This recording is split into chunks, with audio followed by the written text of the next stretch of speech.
Hi beautiful people, it's Tiana Marshe of TMJ Media, and I wanted to talk today about, well, before I get into that, I know you guys are all excited to hear what I have to say about who's better on top, right? Well, it's not in the context that you're thinking. I'm actually talking about the roles in a relationship between individuals. I really want to target the idea of submission. When I think about the season that we're in and everybody's in love and getting married and getting engaged and starting new chapters in their lives with their mates, I wonder how many individuals actually really sit and think about how important submission is for those type of relationships, or for at least a healthy relationship, right? So I wanted to talk about submission and what that means and how that may look. And although the view may be different for individuals, it's still something that needs to be talked about. So before we even get into all of that, let's talk about what submission really is, right? So if you look at it from the Webster Dictionary, submission is really to commit to the discretion or decision of another or of others. It's also to yield, and it's also to surrender, which leads me to another aspect of someone's view or misconception of what submission is.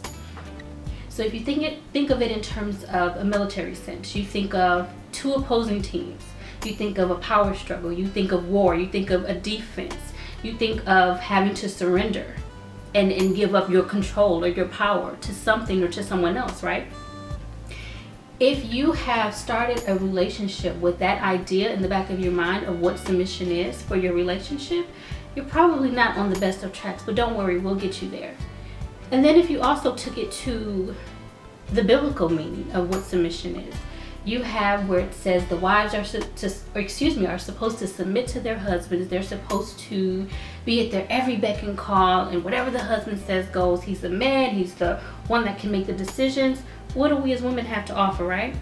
I get that. Being a strong, independent woman, I can see how that's something that a lot of us may say, and I've heard, I'm not submitting to a man. I'm strong, I have just as much say so, I'll probably make more money, so why should I submit?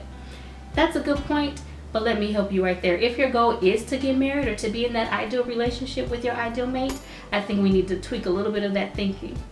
So obviously, with that being said, my goal is to offer different perspectives of how to look at submission and be able to incorporate it into a healthy relationship in hopes that you'll have the relationship that you want. So with that being said, we've already covered what submission is, right? So I wanted to talk about the different gender roles in a healthy relationship. You have the role of an organizer. You have the role of a provider, of a protector. You have the role of a disciplinarian. You have the role of a nurturer, right? Anybody in a relationship can play those roles. So I think the most significant part, or the key component to figuring out when to submit and who is the one that's supposed to submit, you really need to get a clear definition of those roles and who's good at those roles. I am a firm believer that there is no such thing as gender roles. So now that we've discussed what submission is, let's talk about what the different views of gender roles are in a seemingly healthy relationship. So in a relationship, you have someone who is deemed to be the provider or the breadwinner.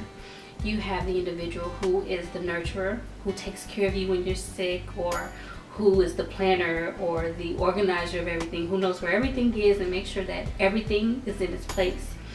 Then you also have the disciplinarian.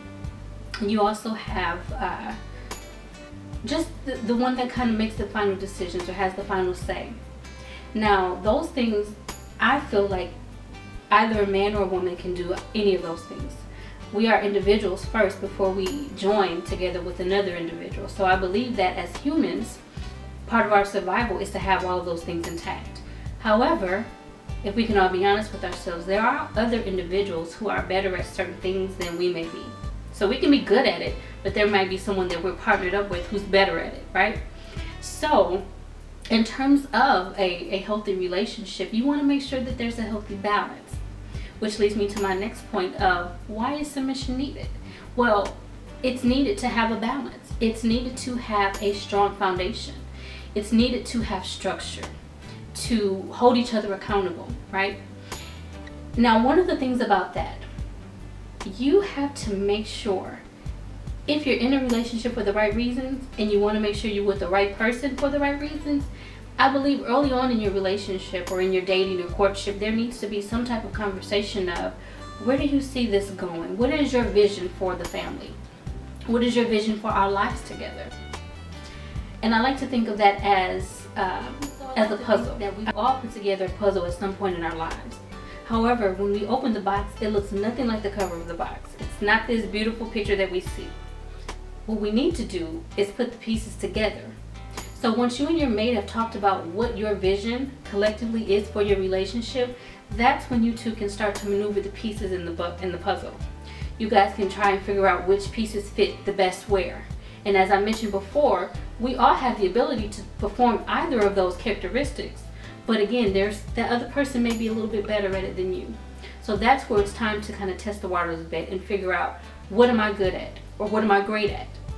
Those things come with trial and error. Those things come with trying things at least once to kind of fit and find your niche for that works best for you in your relationship.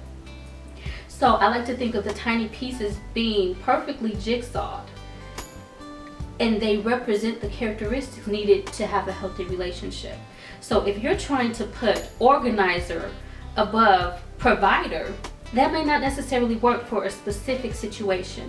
Or if you try to put disciplinarian above, let's say, being a nurturer, each role is going to have an opportunity where it's the role that is dominant at that particular time. However, you don't know that until you've actually gone through some things, and you don't just go through things and decide, okay, this is how this is going to be. You problem solve. You find a resolve for, okay, in this situation we did it this way, but it didn't quite work out, so maybe if we try it this way, let's see how that works. And if you just think about it, you're just putting the pieces, you're just playing around with the pieces until they fit, until you become closer to that finished picture that you saw on the cover of that puzzle. So you may be asking, Tiana, how do I successfully implement submission into my relationship? My answer to you would be, number one, you have to make sure that you and your mate have a clear, concrete understanding of each role that you both play in this relationship. You want to make sure that there's a mutual respect of each other's roles within that relationship.